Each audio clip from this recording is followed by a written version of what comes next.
They've won Tonys and Oscars and Emmys and Grammys. There's no red carpet because they're home in their jammies. From Melrose Place to Broadway to Janeway and her crew, let Seth and James bring all the stars to you. Anywho, they're entertaining everyone, so who's gonna grouse?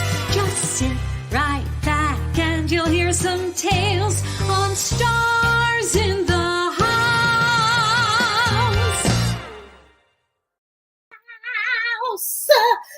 Hi all, Brenda Braxton here on another Monday. Thank you for joining. Oh, wait a minute. Okay, I got to finish up my creams and emollients. You know I got to do that. Ooh, does anyone else do that for a Zoom or anything? You got to put on your creams and emollients too, right? I am so happy this Monday. Oh my God, I've got some friends here. Okay, we're going to be serious for a little bit.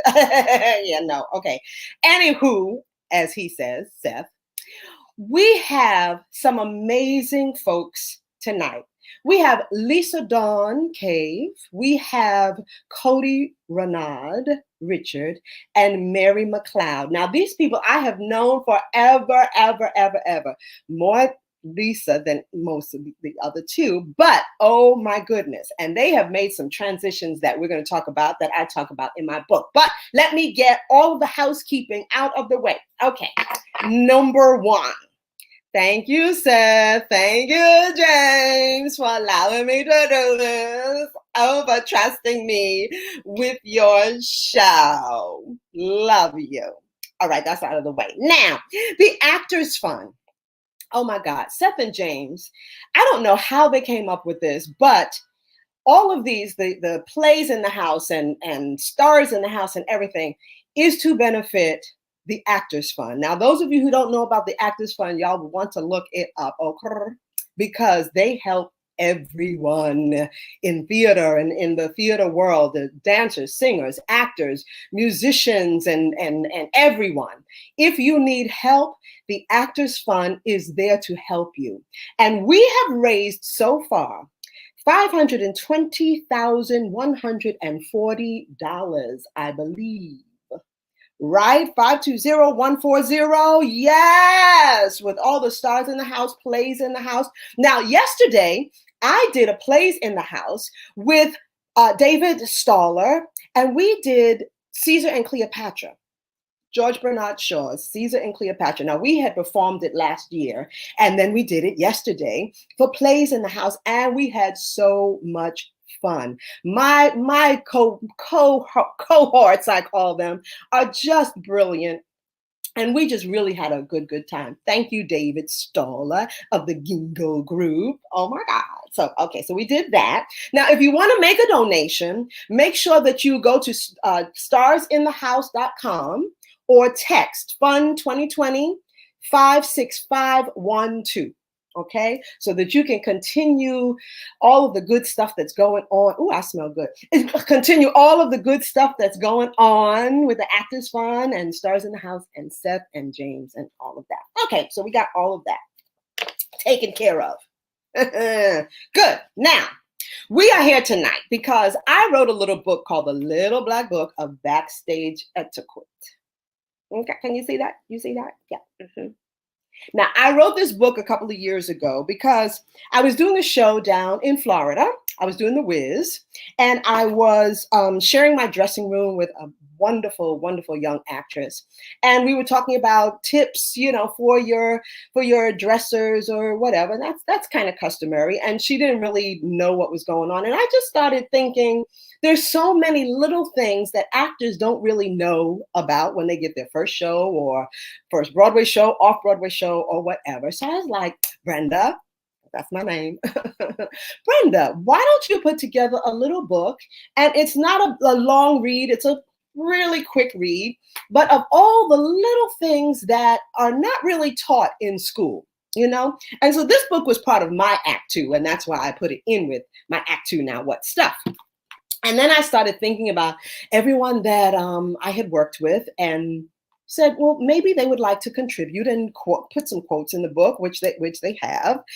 We've got quotes from B.B. Newworth, Ken Hansen, Chita Rivera, David Hyslop, who I worked with on Chicago on Broadway, and just some really, really good good kind of common sense things. So when I wanted to put this show together, I was like, okay, who can I call? Who can I call?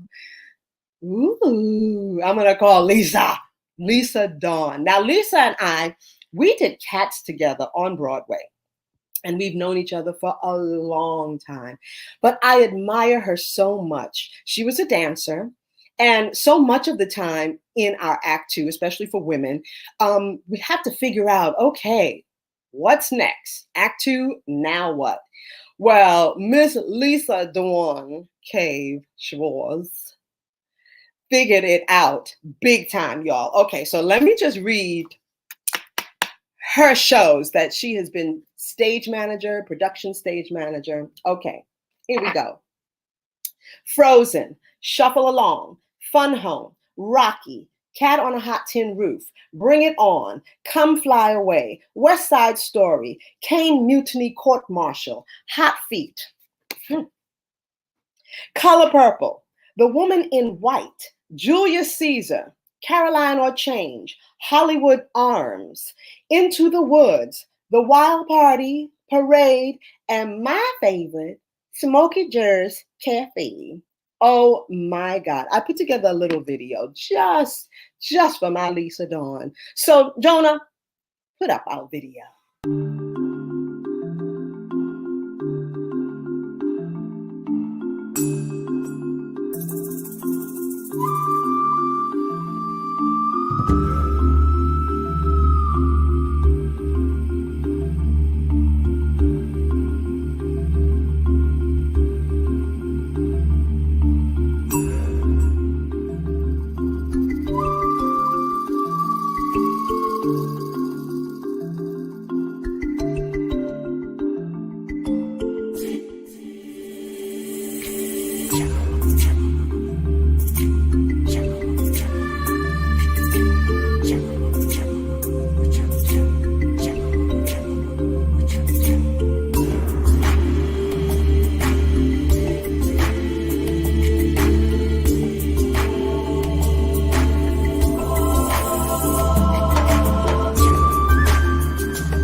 Oh my God, I almost want to cry when I look at that.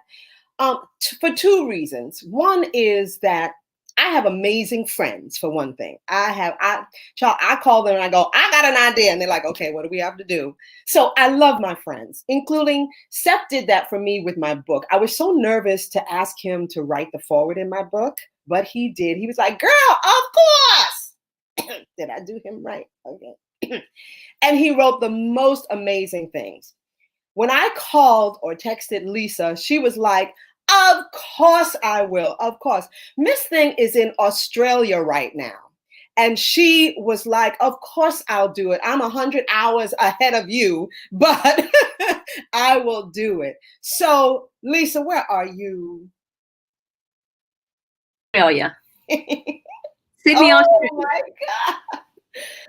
Look at you. Y'all, she is literally in quarantine in Australia, getting ready to do one of the Frozens. Okay. Yes. Okay. How are you, Mama? I'm hanging in there. Oh my goodness, that video. I know, right? Thank you for that. Thank you so much for that. Absolutely. Yeah. Absolutely. So before we went on the air, we were talking about what you're going through right now. So would you mind just repeating what you had to go through to get to where you are right now in the hotel, not in your business life? Right. Okay, really quickly. So Australia has it down. to make sure everybody is safe. So once you get off the plane in Australia, you are met at the airport by the police department and the military, and they escort you through the airport and take you to medical people that ask you questions about COVID to make sure you're not having any symptoms. Then once they clear you, then they direct you for your bags. Once you get your bags, they take you to a bus. They put you on the bus and they put your bags on the bus. Right. And you don't know where you're going yet. I mean, when you come into Australia, the only way you can get into Australia without being a citizen of Australia, since I'm working here, we had to get approval for the team of Frozen that we're putting together here and that are coming from the States. So I didn't know what hotel I was going to until I arrived at the hotel. Oh. And we were on the bus and we're driving and bus stops. And I'm like, oh, okay, I'm at a Marriott. Okay, this is cool. And I realized that on the way actually to the hotel, we had a police escort that followed the bus. Oh my God. Yes, and literally stood outside our bus as we walked off. We had to get off one by one, and they dealt with us to check in one by one. So we all had to sit on the bus until one of us got off, unless you were a couple or family. Right. And then once they checked you in, and a military person gets on the elevator with you, with your bags, by yourself and him or her, take you upstairs, direct you to your room. Once he puts the bags in the room and that door closes, you are not allowed outside that room for 14 days. I mean, even if the hotel has a gym, you can't go to the gym. You literally are in your room the entire time. They do bring you 3 meals a day. Right. And you are instructed that when they come, they will knock on your door and you must wait 30 seconds so they can run away before you open the door to get your meal. And then you have your meal, but you are literally in your room. They are not playing. They're not playing. And then you get, they give you 2 COVID tests while you're here. So they give you a COVID test on your second day to make sure you're clear. Right. And then they give you a COVID test on the 10th day to make sure you're clear. So then they're able to release you on the morning of the 15th day, and they give you a wristband and a certificate. Oh my God. That you are clean. That you are clear. And they don't play. They don't play with the COVID. That they do one nostril, in the state. They did both nostrils and my throat. Yeah.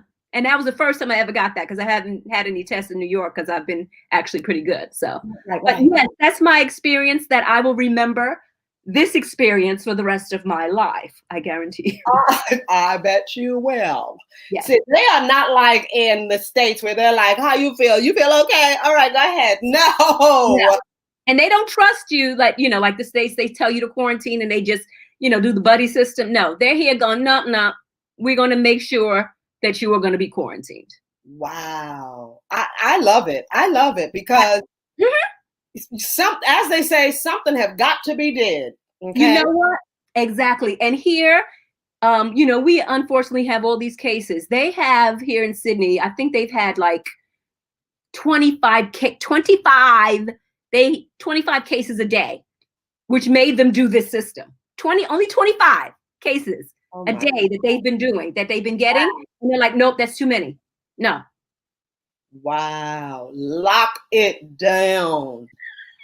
I want to come there. I want to go there. Well, that's amazing. That's amazing. Okay, so now let's get to your career, girl. So we did Cats together. Yes. When did you decide to make this Act 2 change, this Act 2 Now What change? Yes. Actually, when I was on tour with the revival of the 1992 Guys and Dolls revival. Mm-hmm. And when I was doing that, I was only in my 30s, early 30s, but yet, I had, said to myself, it's going to be a time when my body's going to say, okay, honey, sorry. Done. And unfortunately, it's the dancer's career. It's very few. Cheetah and some of them kept, but there's very few that, you have a dance career past a certain age. Right. And I said to myself, I didn't want it to hit me and go, I'm here, you got to stop. And I didn't have a plan because my whole life has always been wanting to be in the theater. So I was going to control that to make sure I stayed in the business with something else. I was not leaving the business for an act 2. I wanted to stay in the business. And that's when I decided, what else can I do? Wow. What else can I do? And I looked around and was like, wait a minute. I think I could do that. Yes. And I just started pursuing. Yeah. Wow. Because I remember when you came to us, we were like, Rudy Tooty, and Smokey Joe's Cafe. I was like, oh, she's working this out. She is working this out. So now in the book, so many of the stage managers have their own little, I asked 2 basic questions. One was, what are your pet peeves with some of the new performers that are coming into the business? And the other was, what advice would you give to either new performers or performers who might also think about, changing, switching gears or whatever? Is there something specific you would? Okay. One of my pet peeves, and I try to help with this pet peeve on every show I do. My pet peeve is I find that a lot of actors don't read the contract that they have signed. Interesting. So, and I mean the contract, if it's an equity show, and say I'm talking about, production contract for Broadway. Right. They usually will sign when you sign it, you might sign like a 3-page, contract that you get. That 3 pages a rider. Right. Those are add-ons. That's not the contract. The contract is over 100-page pink book. You know what I'm saying? Right. And what happens is when I start working with performers and I say, we can do this, we can do that. Oh, I can't do that. And they'll go, well, wait a minute.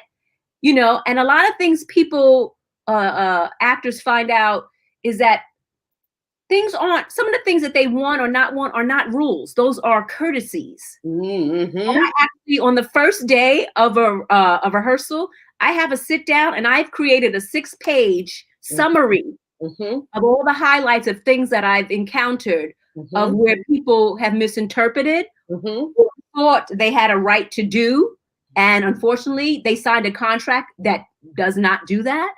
And the one biggest one is now this is not every contract, but on the production contract for Broadway, everybody thinks that you can't give notes after half hour. That is not a rule.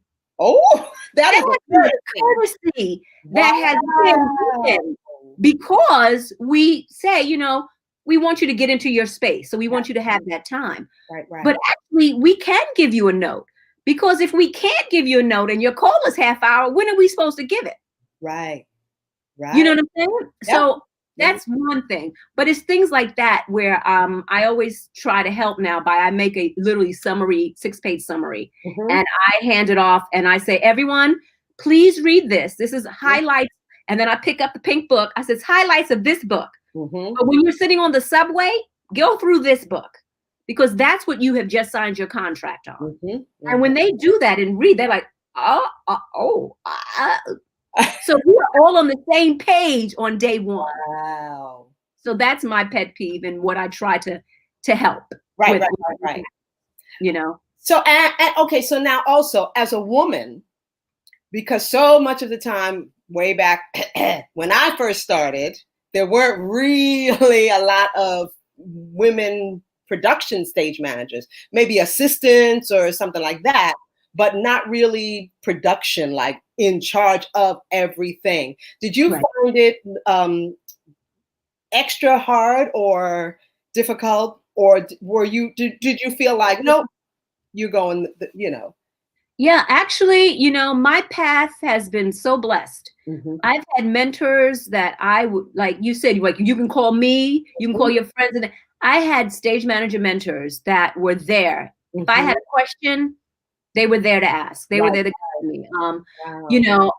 My background as a performer helped me a lot because I knew stage managers when I was a dancer.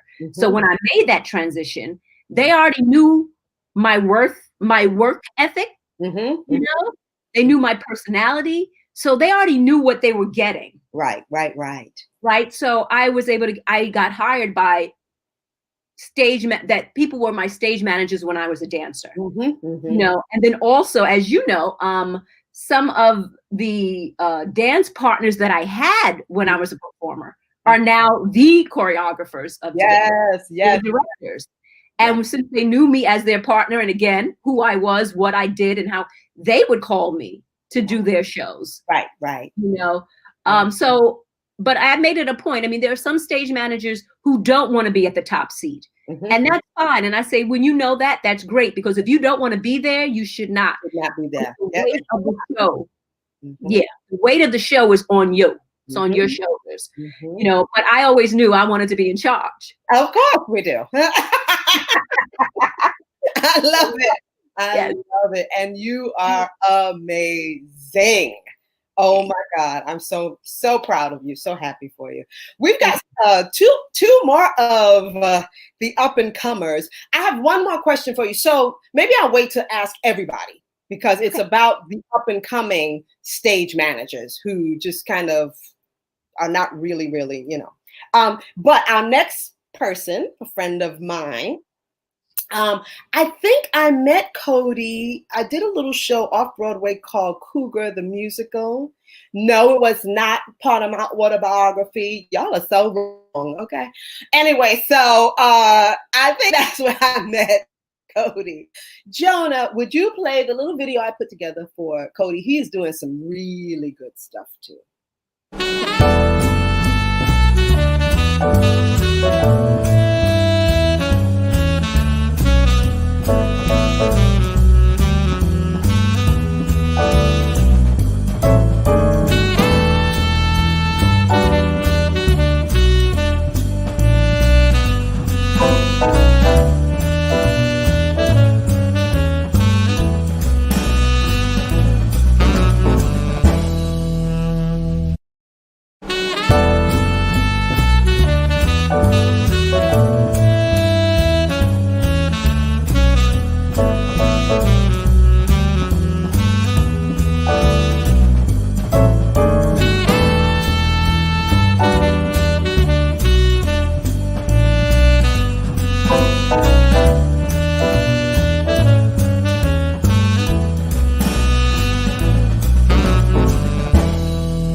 Y'all just don't understand. Okay, y'all don't understand these people that I know that I could call my friend, Lord Jesus. Okay, let me just read a couple of things for Cody. Cody has done Freestyle Love, Dear Evan Hansen, Cirque du Soleil, Paramore, Hamilton, If Then, After Midnight, Motown the Musical, Kinky Boots, Ghost the Musical, Lestrada Jones, and The Lion King. Okay, these are some folks who have done some stuff. All right. Okay. Cody, where are you? Hi, boo. How you? Hi. Thanks for having me. Absolutely. So did I get it right? That's where we met, right? Cougar No, we actually met on Traveling at NIM. That's where it was. Yeah. See, the mind is a terrible thing to have. Okay. Oh my God. You have made a name for yourself as well. So when did you realize that, that this was really picking up for you? I guess it was around Motown. I was doing Motown and I was like, oh, this Broadway thing is a thing. Like just one-off, Mm-hmm. So from there, I went on, I did After Midnight, and it kind of just started moving on to the next thing. So that was back when I did Motown. See, that's the thing. What I don't know if this audience realizes, these shows that I just rattled off for these two amazing people, these are major Broadway shows. This isn't your off-Broadway or your off-Broadway. These are major Broadway shows. Okay. So, so Cody, what are some of your pet peeves too? Because you're kind of like kind kind of a different generation, yet you're kind of like right in the middle of Lisa and maybe even the younger ones coming up as stage managers or production stage managers. So what are some of your pet peeves? I have two that comes to mind. The first one is one of my biggest pet peeves is people not showing up ready to work, whether it's rehearsal or whatever. You know, rehearsal starts at 10, people at 10 knock on their shoes, and we have to wait around 5 to 10 minutes. That I've always find slows us down. That's a big pet peeve of mine. And the other kind of goes along with I find not so much anymore, but I remember like starting out, a lot of people didn't really clean up after themselves. And I mean like and like when you pick up a prop, not putting it back where you got it, when you wear a costume, just throwing it on the ground. So, and that is something that I try to like remind people daily, and when I work with them, that, you know, put it back where you got it, or tell someone where you're putting it, figure out where it needs to go. So we're all working. All in here. Good. It's all in there. Isn't that amazing that you would have to do that? But it's upbringing. It's upbringing too. You know what I mean? Totally. It's crazy. Lisa, I don't know if you remember this when we were doing Cats, and I think I wrote it in the book too. We were backstage, and you know, we had those unitards on, right?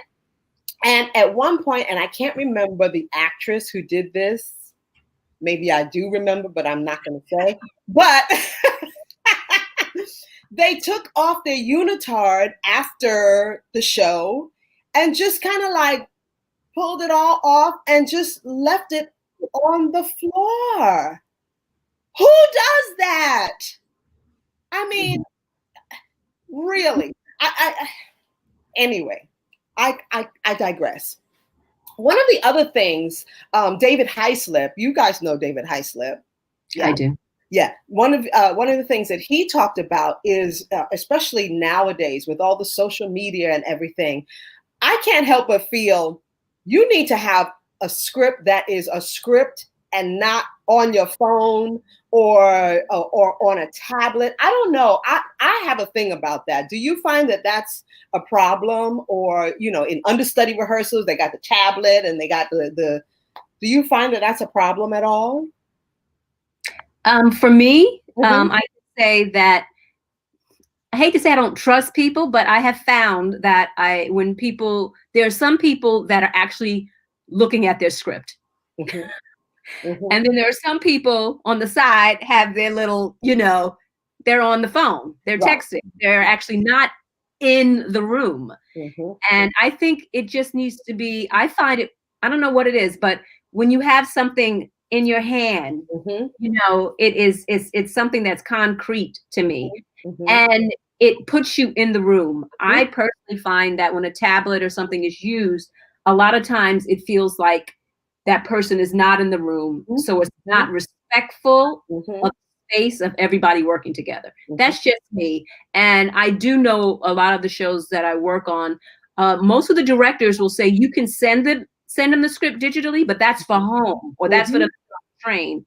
But they're going to get a hard copy, and that's what I want them to use in the room. So because there's also something, if you're going to be taking notes and taking blocking and things like that, to try and scroll and then, oh, let me find that. Okay, let me type that in. Let me scroll. And it just seems so much easier to have your pencil and your script. Like you said, you're in the room. You're part of what's going on. You're part of the show. In the beginning of my book, I had someone tell me a story about sitting around the table, the first read, and how some people are on their tablets or they got their phone, and you can see that they're not in the room. They're literally sitting there with the tablet and the phone, and cues come up and they're like, oh, where are we? To me, that would just drive me crazy. Cody, have you had any problems with that? Yeah, I kind of agree. I find that when people use like their iPads or tablets, it kind of gets in the way because there's always that extra of having to figure it out and then trying to like write it in with their stencil. Like I haven't, it's supposed to be an easier tool, and for whatever reason, it feels like it kind of holds up the process a little bit. Absolutely. Absolutely. So what would you, Cody, what would you tell an up and coming stage manager or productions, someone in the technical aspect of it? I will tell anyone who's interested in doing this, who are currently doing this, two things. The first one is like, don't be discouraged in this time that we're currently living in. This is only a moment, theater will be back. So just because you're entering this workforce and there may not be a lot of jobs, just stay the course, because this moment will at some point transition into live theater happening again. And the other thing is something that I have to tell myself time and time again, is that you have to trust your journey and know that things happen for you when they're supposed to. I think that in today's age with social media and whatever, a lot of people want to rush and just get it done and say, I did that. Or they see that other people are doing it and they compare themselves to them, and then they get down on themselves. And when they do that, they're blocking their blessings. So I'm always like, trust your journey, because if it's for you, no one else can take it, and there's enough to go, there's abundance, there's enough to go around for everybody. So just know that your journey is special to you, and stay the course. Absolutely. And what's so good about that, that's kind of like universal. That's in everything. It's not just theater that you have to stay the course and know that your blessing is your blessing. And sometimes it takes time and effort. But if you stay the course, like you said, and that's what's good about the book as well, is that it's not just for theater. It's kind of common sense things about being kind to one another, having compassion, knowing what's going on around you. Not playing with your props, not playing with your costumes, not changing your costumes, not changing the look of your costume, just going and saying, oh, I like this, I'm gonna change this. No, you can't do that. You just cannot do that, and this whole thing is a journey. It's a journey for everyone. So. Totally. Cool. All right, so now we have another young lady I met years ago who, like Lisa Dawne, made that kind of transition from dancer to stage manager. Cody, were you ever a dancer, actor, or anything? Oh no, you don't want to see me dance. I took a jazz class in college once, and I'm terrible at it. I was doing Sinead turns across the floor, and I wasn't spotting, and I Sinead into a cabinet and knocked down all the foam rollers. So I'm not a dancer. No. Oh my God. Well, okay. So Mary made that kind of act to now what transition from dancer to stage manager. So Jonah, what do we have for Mary?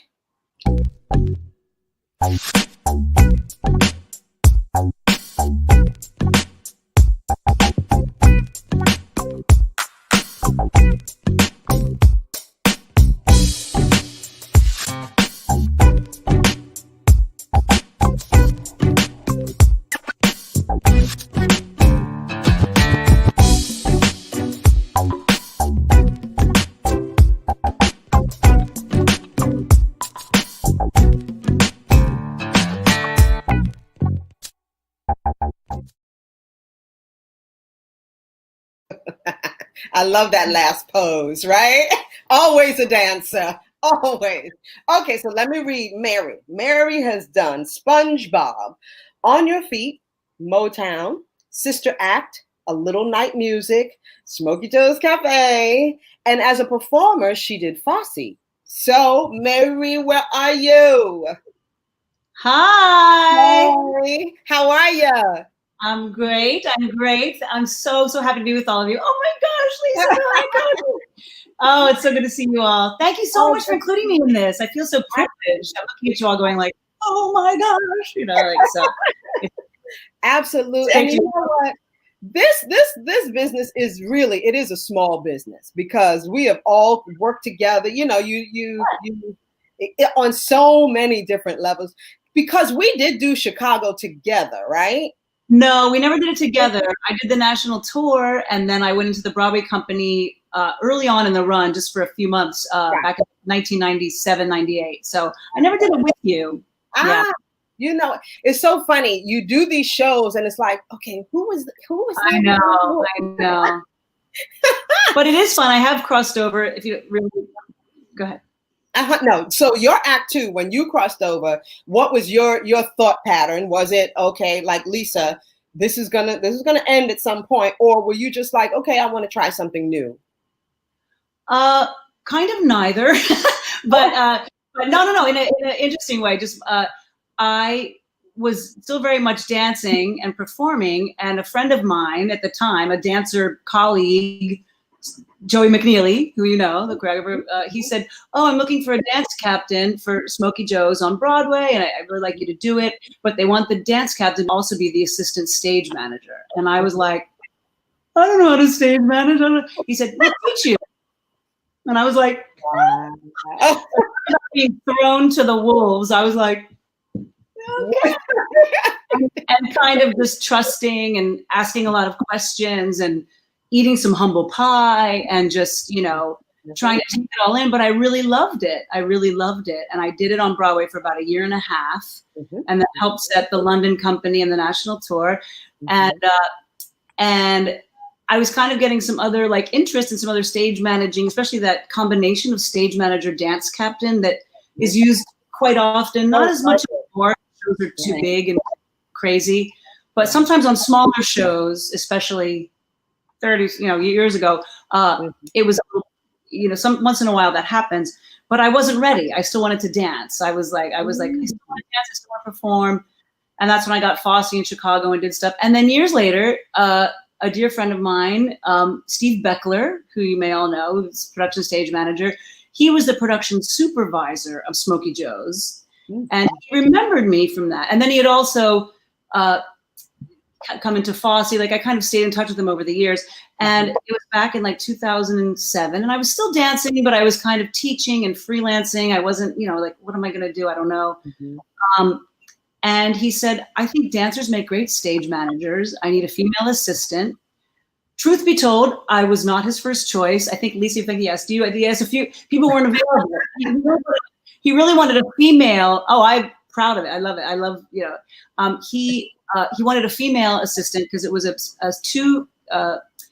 the lead actresses were Angela Lansbury and Marion Seldes. And he really wanted an older woman assistant stage manager because he wanted someone someone by his side who was a woman and who could be respectful and handle them. And I just got lucky. He remembered me from 10 years earlier, and he took me under his wing, much as Lisa was saying, having good people on your side and mentors, where he took a huge risk with me, and just said, "I'll teach you." I said, I haven't stage managed since Smokey Joe's. I had definitely just continued dancing. But I was very interested. I said, "Oh my gosh, I would love that. Are you sure? Are you sure? Do you think I can do it?" And he taught me. And I had to do all kinds of esoteric things. I prompted them. They were earpieces. I had to be the person on the script. And it was like a whole esoteric window back into stage managing of using my sensibilities as a performer to listen to these, amazing actors, trying to throw them lines but not bother them. So it was a very strange skill set that I think I brought to the table that kind of landed me at that point, to kind of get my foot back in the door. And then it kind of sprungboard, one led to another. And, it just kind of, and I'm still learning, that was about 13 years ago. And then I wasn't sure if I wanted to do it, but then I kept kind of dipping my toe back in it. And then I got very lucky to have, like I said, good tours and people in my to continue believing in me and trusting me. And I worked my booty off to, try to catch up with my skills technically and everything. And so it was kind of I can't say I actively chose it, but I think I had a propensity for it, and I just got very fortunate. And then there was absolutely nothing else I wanted to do at that point. So I love it. Yeah. Now I'm going to ask you the same thing. Your pet peeves with it's interesting. I love hearing. Thank you. I loved hearing Lisa and Cody speak about it, because even before they spoke, I feel like my pet peeves kind of encompass a lot of what they said. So it's good because I can kind of summarize it. And I only think it's one specific thing. You guys all know as stage managers, we deal with a myriad of little things, you know, and it's very subjective to the cast, the production you're working on, to the, you know, to many things per production. But overall, it really is that sense of a pet peeve, I suppose, is in conjunction with Lisa saying, know the rule book, with Cody saying, show up ready to work. You know, it's an overall respect and in going into a rehearsal room, a backstage, a dressing room, a wing, you know, anything. You know, we all have our days. We all have our, you know, people. All departments do it for a living. You know, it's hard work. It's long hours, but to never really lose sight in a very profound way that it is a privilege. It's a privilege, and like Steve Beckler, my mentor, said to me, "We breathe a rare air." At the end of the day, you can be like, "Oh, this is this," and complain, but we're really privileged to do what we do. It doesn't mean we shouldn't demand things, but at the end of the day, 8:05, the orchestra starts. We bring the house to half. It's like, I mean, that's so. I disappeared. Okay. So I Scary. How was the house going to have? I know. I didn't touch anything. Yeah, so that's just like continue like to have everyone has that we all want the same thing in a show. There's a reverence, there's a sense of privilege and honor, no matter what your age, no matter what your color, no matter what and no matter if you're you know the third replacement, you know, prop person from the right to the star downstage center, that we're all equal when it comes to, we all want the same, we all work in a common bond. And I think there's just like an overall reverence and sense of honor and privilege that colors everything you do, no matter what your field is. So I think it's not only as a pet peeve, but just that to encourage people. And I try to do that in, you know, even in unspoken ways and just the way you work, you know, to kind of spread that, you know, that honor and that reverence and that respect for yourself, respect, and that goes with keeping the place clean. You know, kind of a more like thing of everything.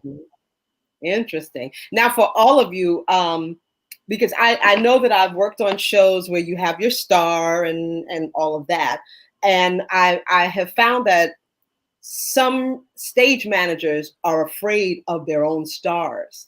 So their stars get away with certain things that you just, I'm sorry, Lisa Dawne, no, okay. So, but do you think, what do you think that is? What do you think, because how can that be? Everyone should be able to, you know, do their show and be respectful. And how do you deal with that? I can jump in and say sometimes that's not the stage manager's fault. Sometimes that comes from the top. Producer, yeah, that's true. Yeah, that's very true. Sometimes it does. It comes from the top where the producer wants that person to be treated a certain way, right, you know, above everybody else. I mean, I had a situation on one of my shows where she wasn't even a star, but she, you know, she covered the star in the show. And I remember once the show opened, she came into the office and she said, "So when can I start being on standby on my phone?" And I said, "What are you talking about?" Is and that she said, what the contract says? Well, this is what happened. I said, "Well, I'm not sure why you're asking that." She goes, "Well, when I was hired, I sat with the producer and I said, since I only cover, you know, the star, who probably will never be out, you know, because that's what everybody wants to see. Right. But they said that, you know, once we open, I can talk to you and we can arrange like how far I could be. And I would be on my phone. And if something happens, you know, you would call me." And I said, "Oh, they never told me that. I need to talk to, you know, the GM." And I did. And the GM said, "Oh, yeah, but you have to feel comfortable with that." I said, "Well, I'm not." Right. I'm not comfortable with that. I said, if something happens, you know that you're saying that you want me to stop the show. Right. And call her to get here. I don't care if she's a block away. She still has to get into makeup and into costume. Yep. So you're also telling the person who just said they can't finish the show, you have to keep going until the person be not there, but they're still getting a full paycheck I said, I'm not comfortable with that. No. And the woman then the actor was upset at me. She came back. She goes, I understand that you're not comfortable. And then now I have to say, I said, sweetheart, I'm sorry. I was not sitting talking about your contract and it wasn't even in the contract. They had a verbal agreement. I said, I wasn't there when you had that verbal agreement. And if I was, I would have clearly said in front of your face, I am not comfortable. Now, if the producer wants to say, Lisa Dawne, you have to let this happen, I will, because he's already heard me say that you want me to stop your show, and you are saying you want that actress who said that they couldn't finish. You have to finish. So I just want to make it clear that you are what we're doing. And if you want me to do that, I can clearly do that. Right. But I've told you. So now it's not in my lap anymore. It is now your decision. And they said, and when I said that to her, and they went back to the GMs and said that, they were like, okay, well, I guess we can't let her go. So I'm sorry. You were getting a paycheck. Yeah. Just like everybody else. Sit in your dressing room. So that, so sometimes it's the stage manager. Sometimes it comes from the top. That's what they want you to do and treat these people, treat them like specialty. And I think everyone is special. So that's just a situation. So, Mary, what do you think? About treating of a star? Yeah. I never approach, not in an arrogant way, but have fear with that. I mean, and situations come up, but I don't know. I don't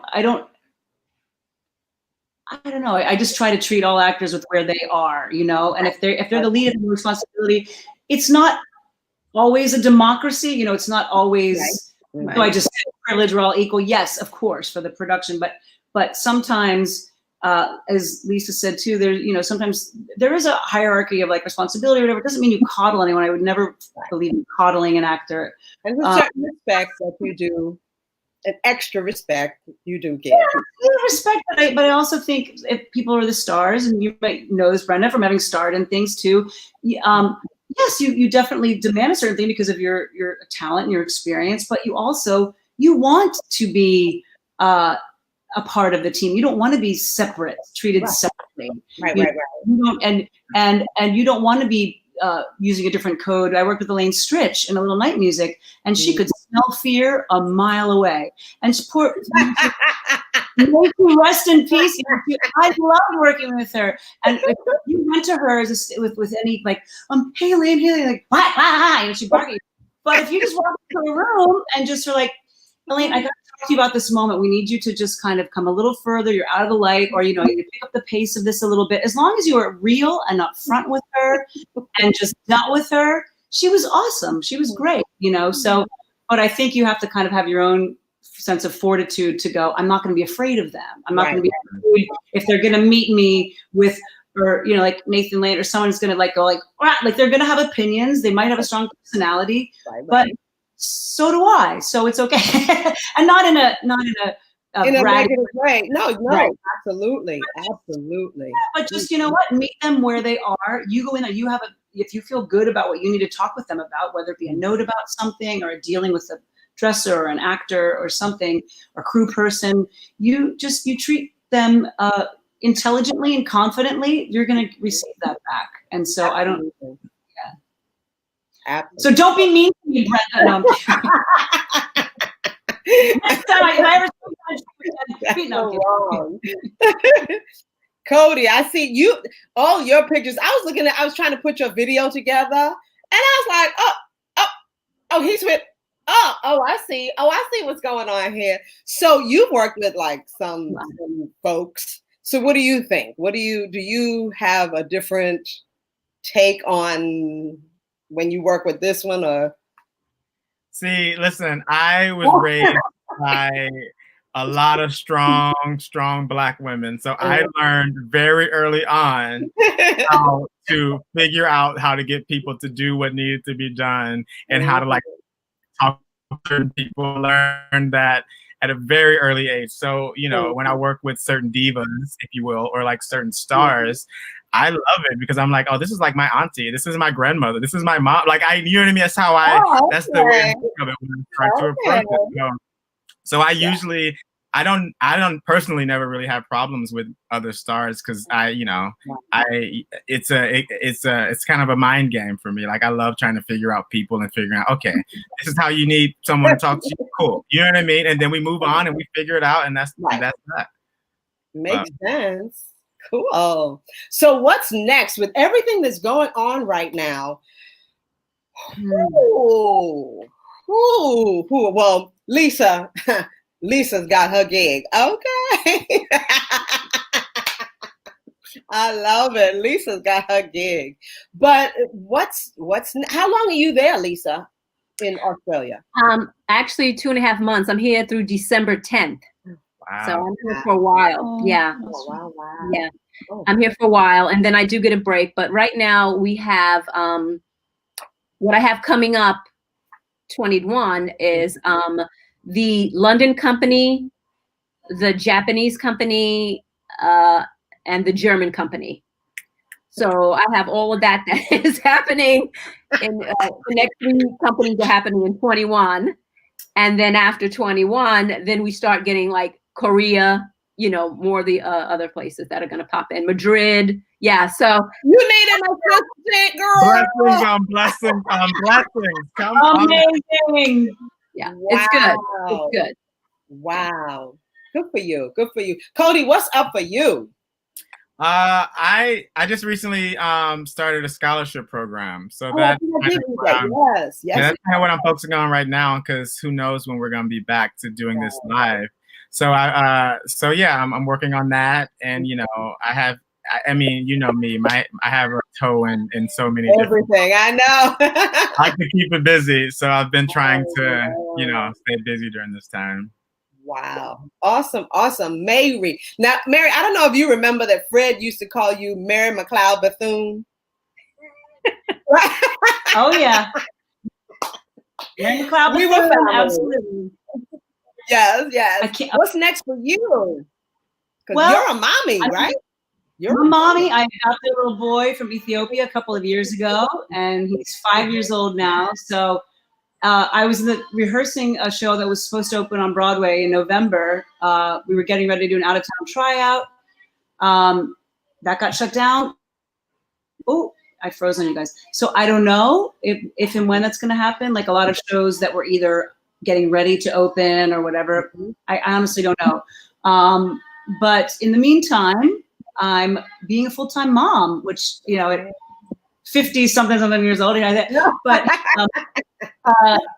but it's been a gift. I miss working. I miss it terribly. I miss being a part of the community, and using my intellect to help facilitate and solve problems and everything. I really deeply, deeply miss it. I believe it will be back. I'm not ready to flee the city and go, I don't know if it's going to happen for me. So I got my roots here, and I'm working on applying my son for, kindergarten next year. And kind of saying, for me, COVID in a weird way. I mean, I would much rather be working, and I'm making it work, financially for myself, but it's given me time to be with my boy, which, it would not have happened. So absolutely. So that being said, I do believe something will happen. I don't know anything specific. I'm not sure if that same show will pick up again. It's too soon to tell, but I'm willing to, take the ride and put myself out there for other things. And that's it. Okay. And funny you mentioned that, because when I was putting together the videos and I was putting together yours, Lisa, you mentioned, so would any of you go into the TV world or movie world or anything like that? And I know in your video, Lisa, you said you didn't want to do that because you really like the fact of live theater and immediate, gratification, all of that. So anybody else think that maybe that's a transition you might make, or in your new act 2?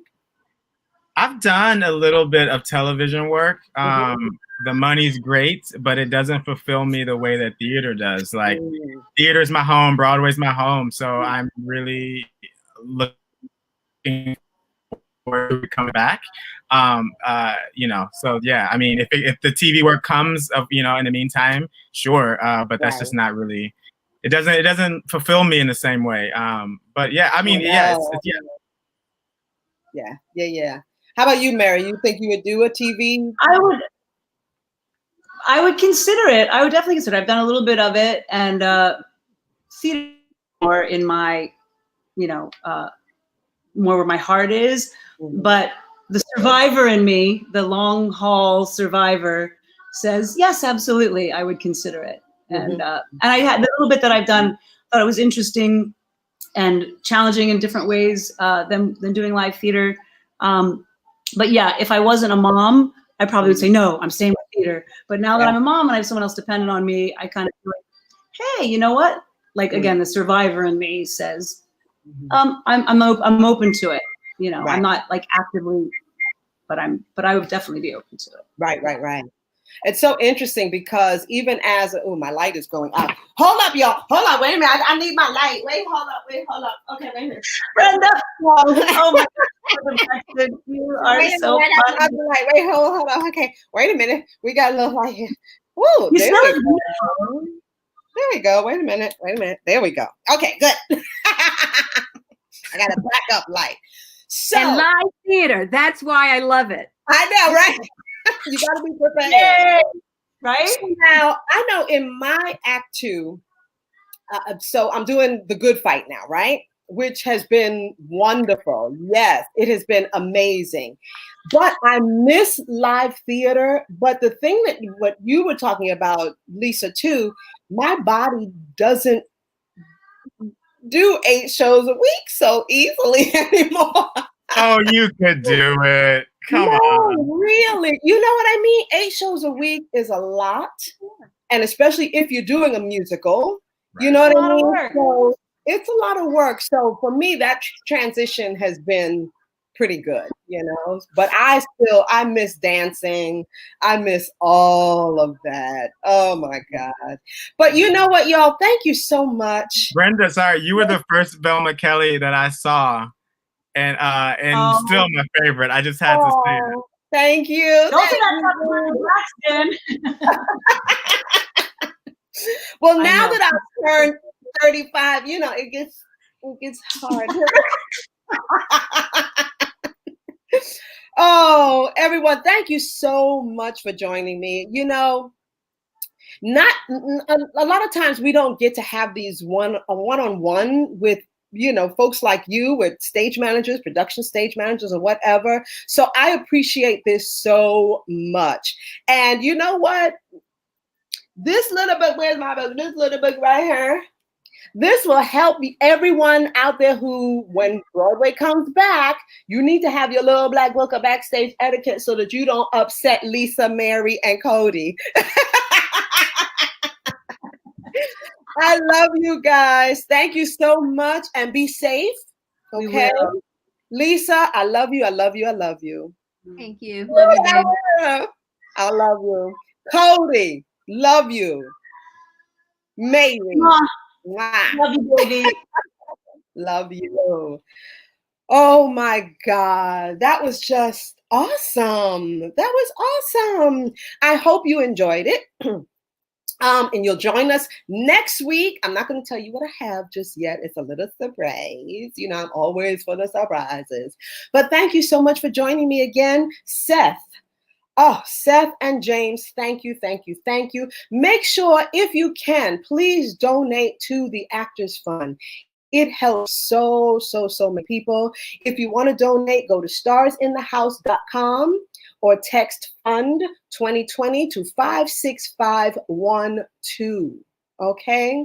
Please be safe, everyone. Stay fierce. Just stay fierce. Oh, and come back and meet me again next Monday. Love you. Bye.